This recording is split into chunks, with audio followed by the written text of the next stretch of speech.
le với chú phone xiêm tour pakat ron lut hi rei tak karon upload lo nuwa upload le kan tum don ai hi Redmi Note 10 Pro Max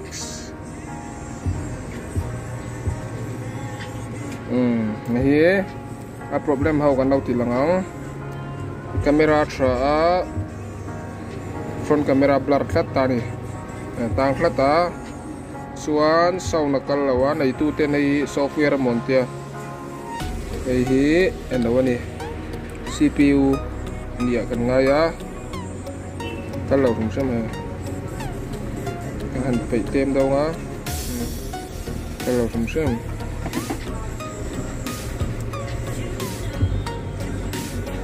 kan lo thum sam Note 10 Pro Max hay call tu ni Note 10 Pro Max mah hay kan kamera nak ha await kamera ho kat semua support tu ho kat my gosh apa support atau kan kan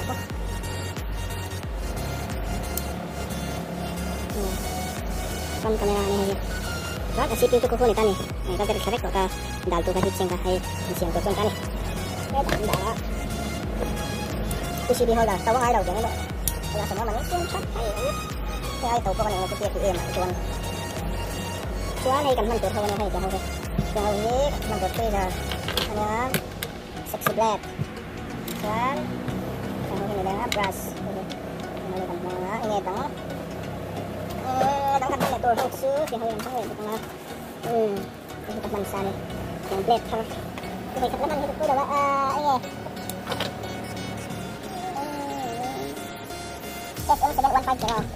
scan sửa cái này nữa là scan sửa thôi cái này đã hao cho kim cốt này tại những scan sửa như này này là quan tâm tới hao té là dia tek ala ala cái này kim cốt là ala cái này thì common hao từ lai hao các thì hao kim tất cả nhân tapi cái này bắt đầu nhân từ lai là hao chu 7150 phát hi cái này á mình nuông jok lo overstand sila hian a tiam jok ka set tiam ma chuan a khâu hết tiếng khâu hi thì revolve nuông tu ra kalau ngai lo ni mi lawa ka jir tiang a ka puar te om tu e ngon tan tu ta 7150 hian an name jok a hian a puar hit len jok hian ti hau hi ne tools man hau tu chu chuanin box su freezer kwal freezer L shape kha igan mang bokang abak chu hand skills thang ani tong to tura ngai ra mấy cái này là bóng chứ mà cái computer setup na này á SMD các bạn Quick 57DW Plus các bạn hộp máy á cho anh hay gì ở phòng đòn bọc này Sugon T26D service lại charger rằng T12 đó là mi CPU hi hey kan la thla kan siam don hi CPU phone CPU ber chu ne camera te ti uak lo tu te sound te ri te lo tu te top a chan thi top thin kan khoi don ni kan la thla nga kan ti file fe kan repair don ni chu ni sia ya chuan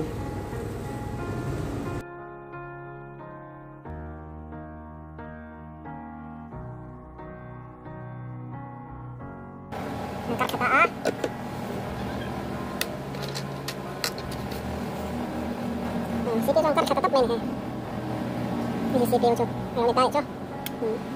memang terlalu tahan lah ada ruang dekat ini kalian apa CPU ber kah kecuali kan setup kah ini yang kita CPU kah tak ini buat tadi kita makan yang kar setup mai sering kan siapa yang kar setup mai siapa siapa mengaku kok kamu ni dapat kok kita kecil dapat kita sana ini kan endon ta ni ini mong hian microscope mang hian kan zoom phok nga kan siam mga ko hutiang hemi hi siam be ve ngai hau tak tak ni CPU chu challenging khoi hi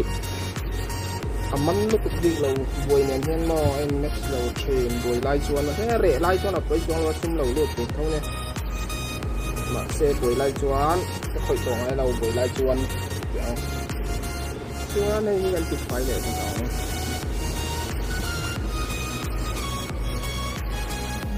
CPU khác nó chụp bài cậu khác nó đi coi này. Nghe nó đi coi trong tay.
ở đây tôi là chuan cái lâu thì bò để tổ ta ác kệ hi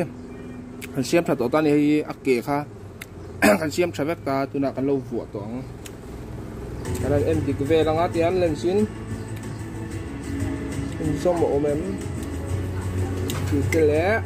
tất cả những cái em lẹo phải thật chứ mà cứ viếng lên xỉa tôi là chuan cái lâu vua toang tại hiện hay mi à hiện hay lại à hiện CPU kan photo ni khoi bal lo lo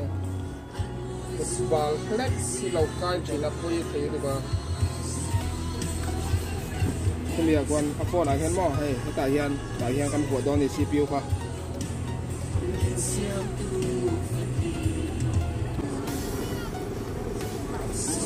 đây bây si ta tầm nó tục chuan akal đấy giờ này kan chem sa ta era kan han blow chi kan a CPU che san dei thoya a tam turan ni me lawat nom lek to ka duai ka ta tam kai poi kal le ni kan mom hep ka to krang kan huat to ma kan le ya huat zo kan le ya du du zo ngi na huat thei lo hai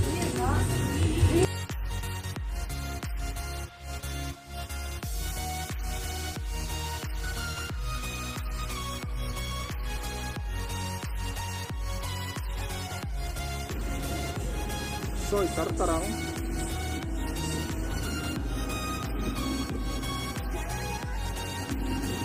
kutkura tikir ang CPU ko ito rin na kutkura sama sa ore tunahan CPU sukan lau buat zauta tuna servicing center an lau paisak to at main hati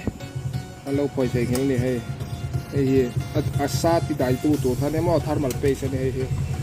xuân camera vel cái nó buộc nếu ngã cái tê sáng main camera này hay front camera lại tổ rui mà thêm posi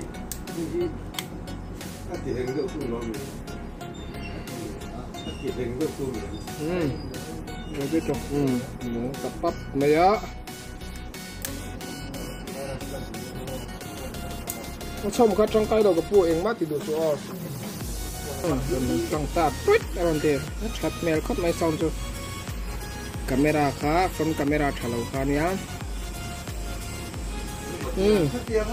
front camera tê sáng mà cái chân front camera port ta front camera port bye bye cái gì đó front camera thả back camera port thả tất cả đi hết cái nào do trên đó do trên đó nè bể kín cho tao lấy mày bể của đến xong cái test để xong để thầy đầu lẽ con camera uổng lâu hơn nhá